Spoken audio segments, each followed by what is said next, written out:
Okay, so sorry I was late. Well, I was here. I just didn't realize that the time was what it was. So we're going to continue today with making high-quality background images, clouds, sky, and that stuff. So today's really fun because it really starts to show up like a real reflected building and whatever. I am in the process of working on the little 3D models. So I did a test print, and it worked, which is always a good sign. The quality is not particularly high just yet. But in doing this, I realized that we need to make some modifications to the assignment. And I wanted to tell you that now so that you don't have to change your building later on. And we're going to do a building that is 50 stories tall, which is 804 feet tall, if I do the math correctly. You're going to do the same thing every first floor.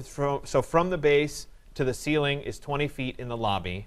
Then you go 4 feet, so it's 24 feet total to the next floor. And then it's every 16 feet from then on, which gets you, if I did the math correct, which gets you to the top of the building at 804 feet, which when we go to print will be about this size, which is the goal. This print, I believe, took 2.5 hours to print or so. So I'm kind of working that. It took 4. You guys saw it, OK? So we'll work through the quality issues and see how that works. The good news is I wasn't there watching it, and you probably won't have to be there watching it either. So once it goes, it kind of does its own thing. So we'll see. We'll figure it out. Like I said, this part is an experiment, but I was shooting for something that was a reasonable size to make, and this seems like a reasonable size to make. So we'll see. Right, so the space between the floors is 4 feet, which gives you 12 foot from the floor to the ceiling on each floor, and then you have 4 feet between the floors. So 16 feet total in your array. So anyway, that's kind of where we're going with this, but I wanted to tell you that size because I'm going to try to stick to that size and figure out how we can do it. What I will do as part of this, I hope, again, experimental, I'm going to print a little bit of the city to go around it, and then we'll build these as little blocks that you can stick in so you can see how your skyscraper fits with the rest of them. That's kind of the plan. We'll see. But I at least wanted to give you an update, and I wanted to change the size parameters. Also, I haven't actually updated the assignment itself. So I'm telling you this verbally now. I'll go back and do that. The base should still be the 100 feet by 200 feet block, because we'll make a little block on the bottom of this, and you'll be able to plug it into the model. I hope. That's the idea. Okay. So anyway, that's kind of status of the assignment. When we move into today's exercise, we're going to be dealing with something called a high dynamic range image. And those of you that took 136 before, or 135 before, you remember I spent a lecture talking about what high dynamic range was. And we did a bunch of tone mapping with the pretty pictures and that sort of thing, sunsets and whatever. For the purposes of Rhino, a high dynamic range image isn't about the pretty sunset or making it look better or whatever. It's about a special image file that changes based on the camera's exposure. So when we change that physical camera setting in Rhino for the renderer, the sky will actually change and adapt. It'll get darker or lighter as we do that. So it's really functional for what we're trying to do, but we also have to set it up. So I'll start by opening up my Rhino file that is the city, which is my scene, my environment and everything. And I should have had it already open, but I'm working on the test prints. That's what I've been working on. So let's get Rhino open here.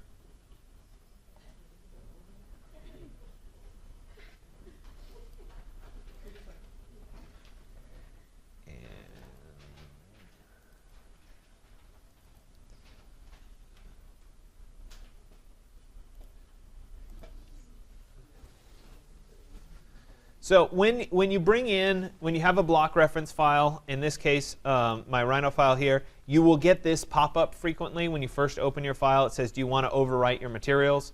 The reason that it asks you this is because if you made a change to your materials, it wants to load in the new materials with changes on them.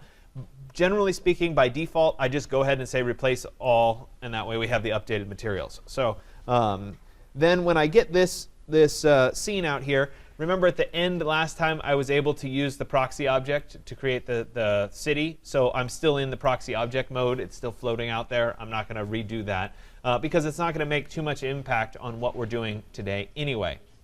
So for the high dynamic range images, we already have downloaded the San Francisco city file, but there are also HDRI images that we need to set up to use as a background imagery.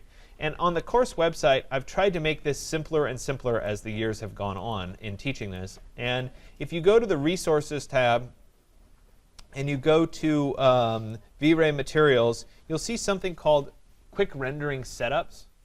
This will ultimately be your best friend. What I have set up here are a bunch of scenes that you can see with backgrounds. We'll get into night scenes and sunset scenes and whatever too as part of this. But I've identified on these scenes, so this one, where you can get the HDRI background image from if I can't give it to you directly to download to begin with. And also what a bunch of the settings are to get the sun and everything right. Furthermore, at the very bottom, there's actually a VisOpt file that will load all the settings for you, which is even better. But today, it's not about downloading the presets and loading them. It's instead actually going through and understanding what the options are. So the one that I'm going to start with is this first one, the basic scene 1. I need to download this file. It's the ds360_free_002. When I download that particular file here, it will download as a zip file on my flash drive. And I would suggest as you start to do this, actually saving these into a location on your flash drive or on your OneDrive that you use over and over again. I have a folder called Resources on my flash drive. There we go. And inside of that, inside of Vray, I have Vray HDRI, and then I have a bunch of HDRIs that I've collected over time. And so this one would be listed in day HDRI. It's the 360 free 002. And so here it is. And so we have a preview of what this file looks like. And if I were to open it, we can see the preview. Let me open it in Photoshop so we can make it a little bigger here.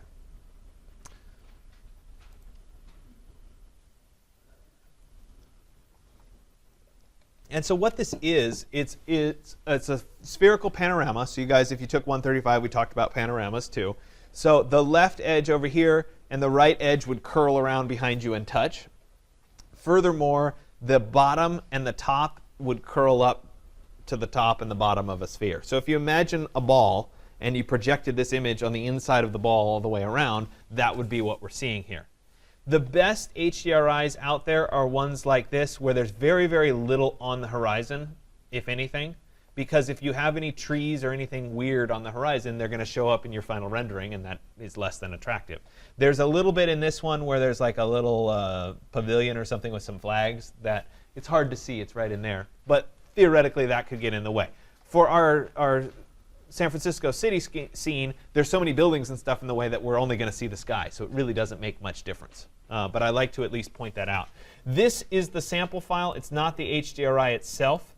There actually is an HDRI. I think it's this one. That's the environment. It's the ref. It's this one. It is a Photoshop file. You can open it. It is a .hdr, so it's not a JPEG or anything like that. We're going to be using that file in a second.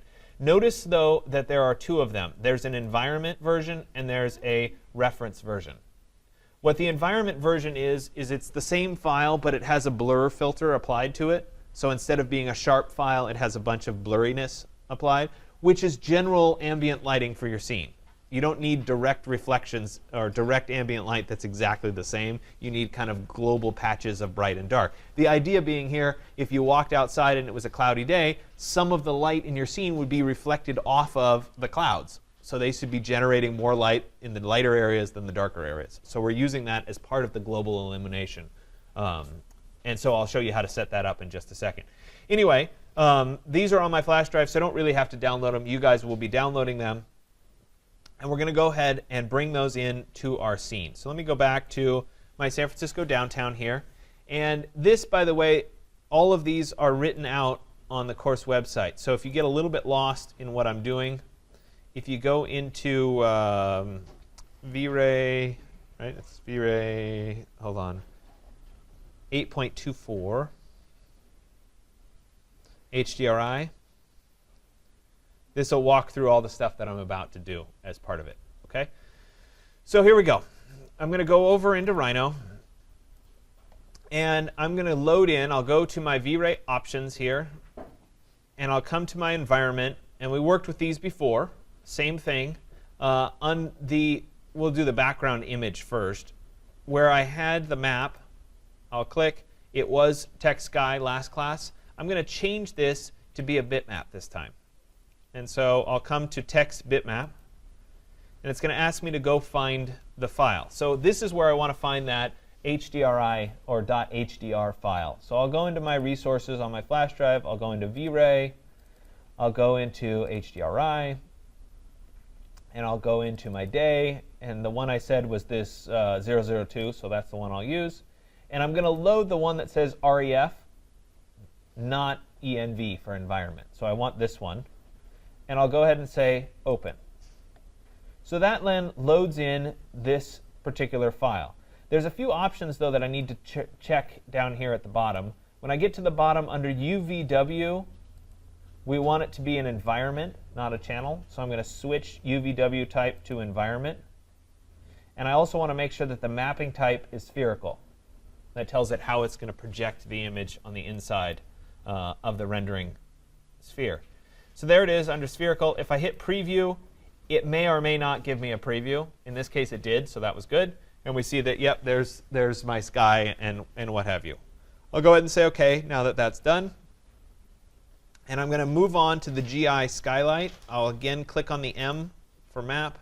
I'm going to change from text sky back to text bitmap.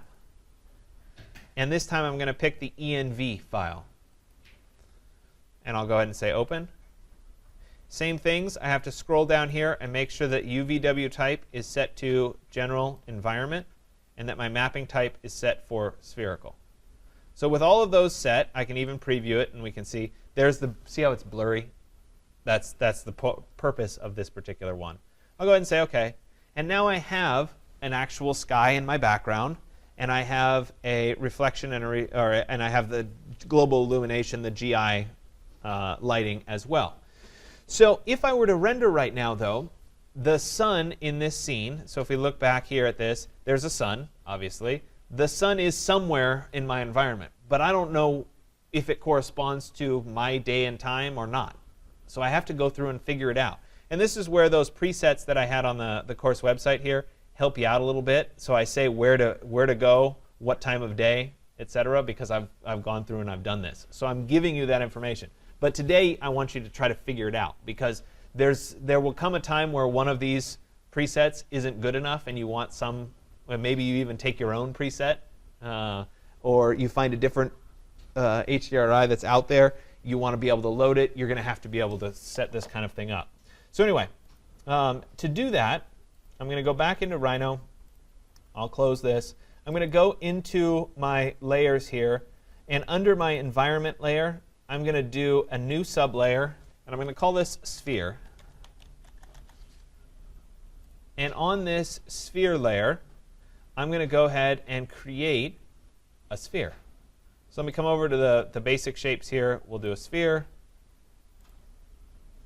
And it can be just somewhere like that. I also, on this same sphere layer, I want to put an infinite plane underneath. So I'll add the infinite plane. Hopefully it's here somewhere. There it is right there. If I were looking at these two objects in my elevation view, we'd see that my sphere is below my plane. There it is. So I need to make sure that the sphere gets a little bit bigger. How big these objects are really doesn't matter. I just need both of them. So I've raised that up so that it's above my infinite plane. Oops. My infinite plane moved with it.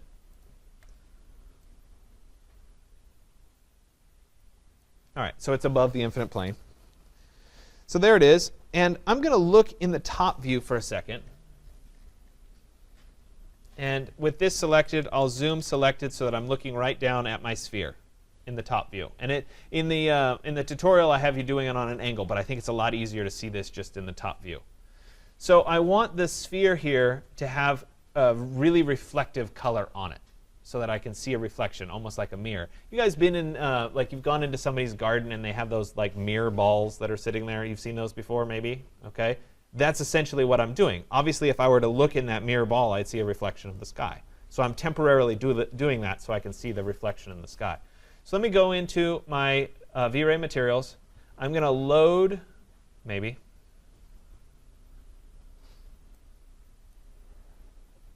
I'm going to load Chrome. So let me go to Load Materials. And if I go to my Resources, V-Ray Materials, assuming you've downloaded it, under Metal, you should see Chrome. I want just the regular plain Chrome right there. I'll open that up, and I'm going to right-click on it and say Apply Material to Selection, so it's just that sphere. If I were to preview it, we could see, yep, it's shiny. OK, so now I have the sphere. It has Chrome applied to it. And if I do a render, and I'll go ahead and click on Render here, I don't need it to be quite the same as my last render. So let me adjust my output here. It doesn't need to be that big. We'll do 800 by 600 or something like that. And I'll do a quick render. Wow, that's a great render, isn't it?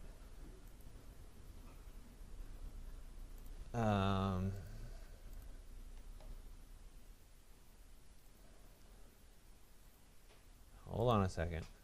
See, even it happens to me. 200, that should still show.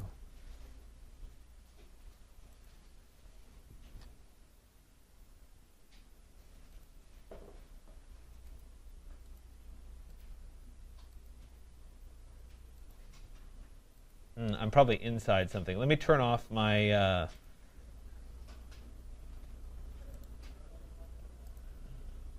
let me turn off the San Francisco City model and see if I can get it now. There we go. Zoom in a little bit. Sorry, I needed to turn off that V-Ray proxy.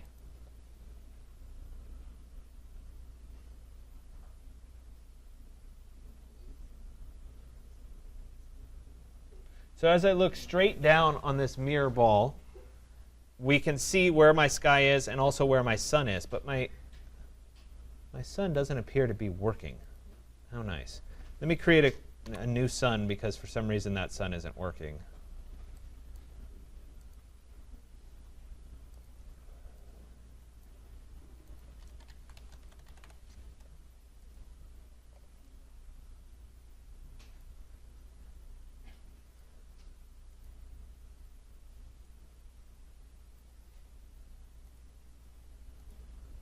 There we go. All right, let's see if it will work for me now.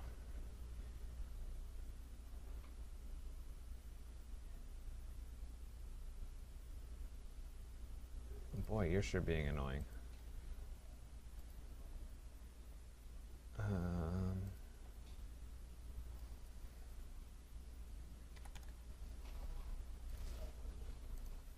I should get a nice clear shadow on the ground, but it's conveniently not giving me my shadow. Let me look at it for just a second in this view.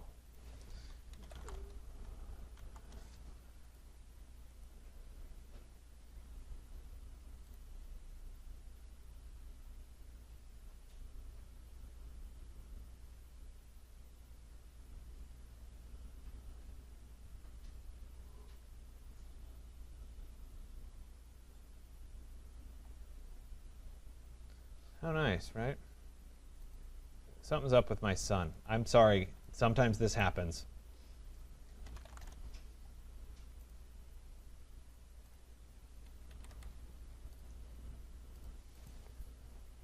Give me a second to...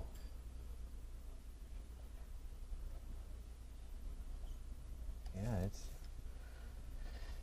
it's not creating a sun for me.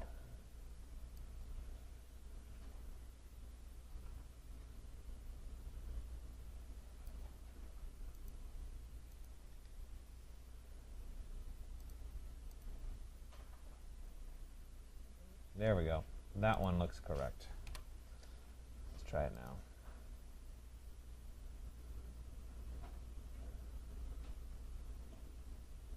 And I should make my life a little bit easier by hiding the building itself. There we go.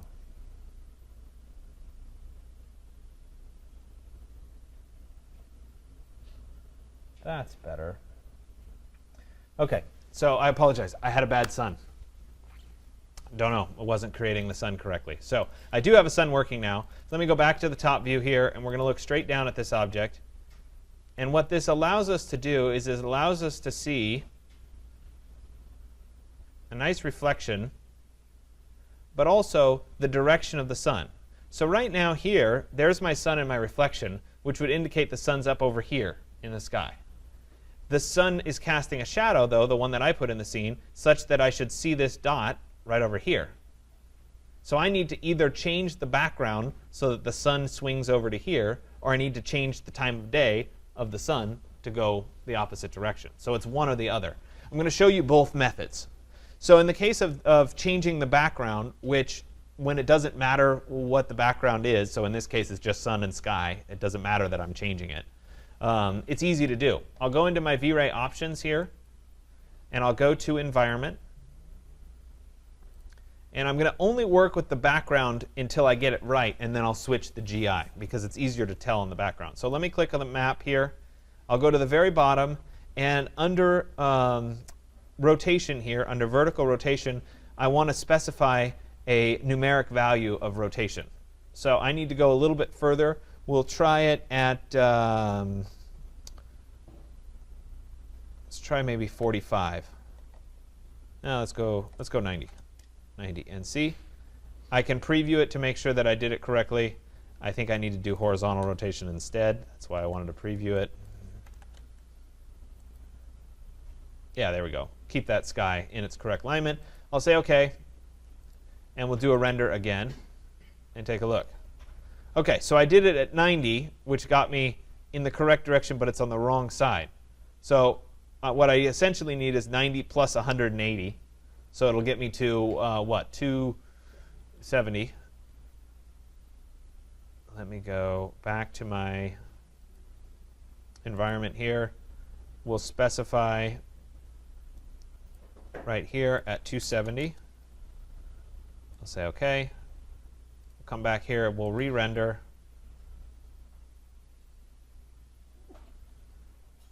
And so now my sun is opposite where my shadow is, which is the idea. It probably could be a little bit less, but it's close enough. So the sun now matches, the Rhino sun matches up with what my background image is. So the sun's coming from the same direction, which is important. The other option to that would be to change the time of day. So if I went back to my V-Ray options here, and I change, oh, by the way, once you have it set, go back into the background GI skylight, and change that value to match here. So I'd go 270 here as well. So let me go back to 0, and I'll show you the other way of doing this. And this would matter if you physically went out to a site and you took it at a specific date and time. You would set the time to be that date and time. Or if, for example, you went out to a site and you captured some background imagery, like out looking at the ocean. When we get a little bit further along, we'll use one that's a Malibu so you can see the ocean and whatever. If you want to include that, obviously the ocean has to face the correct direction, so you can't change the rotation. You have to change the sun to match. So in this case, if I were looking at this, right now my sun is in that direction. At 0, it should have been over here about 90 degrees from where it was. So essentially I need to go from about 9 in the morning to about 3 or 4 in the afternoon-ish. So if I select my light here, and I go to Properties, and I click on Modify Sun, let me uncheck Manual Control. We'll go back to San Francisco. And instead of being about 9 in the morning, we'll go maybe like 2:30 in the afternoon. You can see right here, notice the sphere kind of matches up nicely. If I remember back to where my sun was, it was right about here, so I want my shadow to be in about that line. So that looks about right. I'll go ahead and say OK. My sun changes. If I do my rendering now,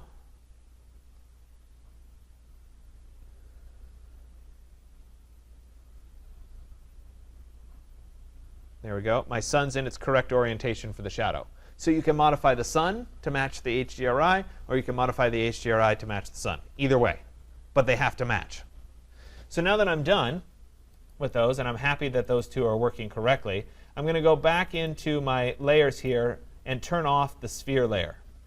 So I don't want the sphere layer on because I don't want the infinite plane and I don't want the sphere anymore. You could delete the objects, but maybe you'll end up loading in something different. Oh, looks like I didn't actually have it on the sphere. Change object layer. Change object layer. There you go. So those are off. I'll turn back on the city model. I'll turn back on my building site.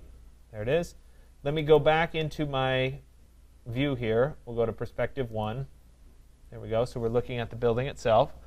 Now we already have the sun established. I'm just double checking here. My materials are already appropriate. It's now time to start setting up the final rendering. So I'll go into my Vray options here, and down here under output, I want to go back to not 800 by 600 anymore. We want to do maybe 1,000 by maybe 4,000 or so.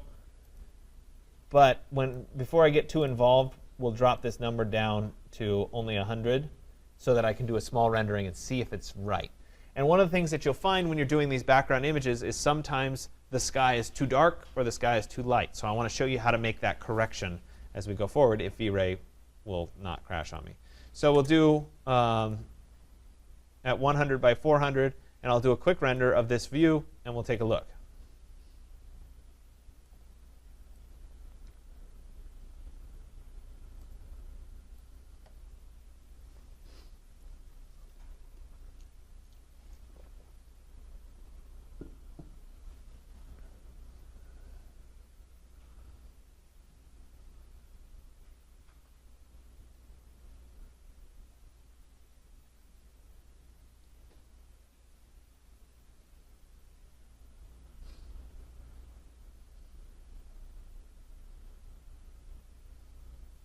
Patience. There's nothing I can do to make it go faster.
So I can already tell by the part that's done over here that my sky is really dark compared to what it should be. I mean, there's some bright patches, and that sky should be a lot lighter.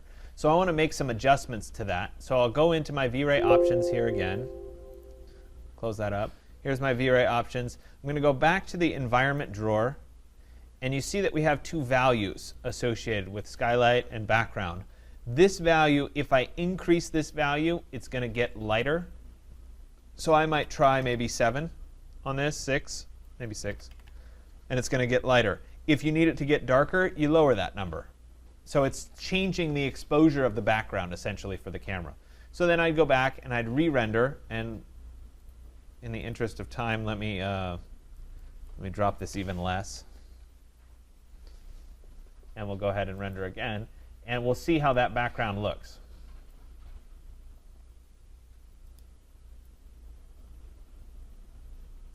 So you can already tell that it looks a lot better. It's a lot lighter. But you can see how this starts to feel very realistic because I have clouds in the sky and that sort of thing, which is the whole point. So that's about right, is what I'm guessing. I can cross-reference my settings. Let's see here.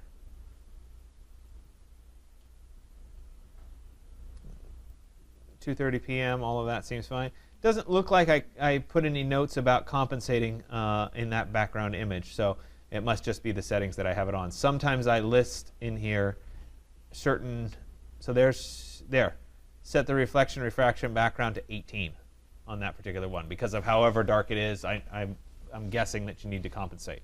So anyway, you're more than welcome to use any one of these. Stay away from the night scenes and or the sunset scenes because you don't have any lights in your building yet, so they're not going to look good. So we're just doing daytime scenes for right now, which are the top 3.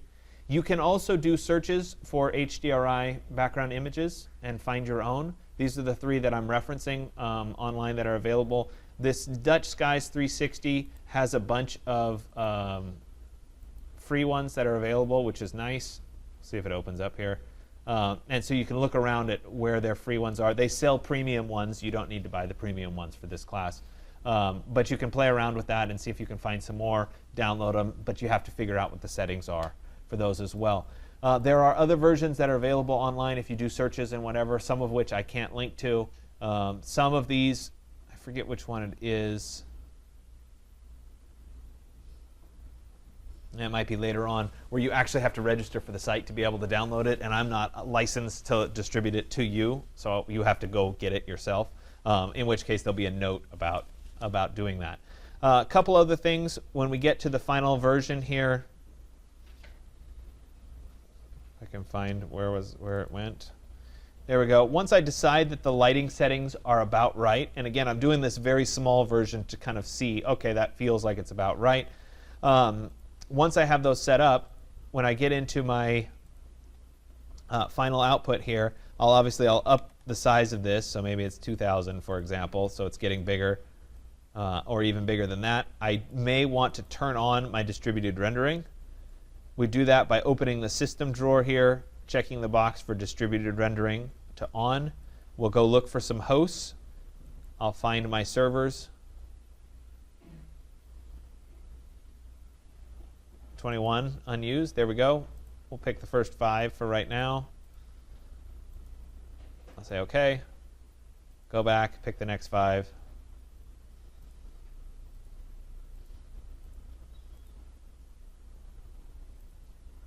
Say OK.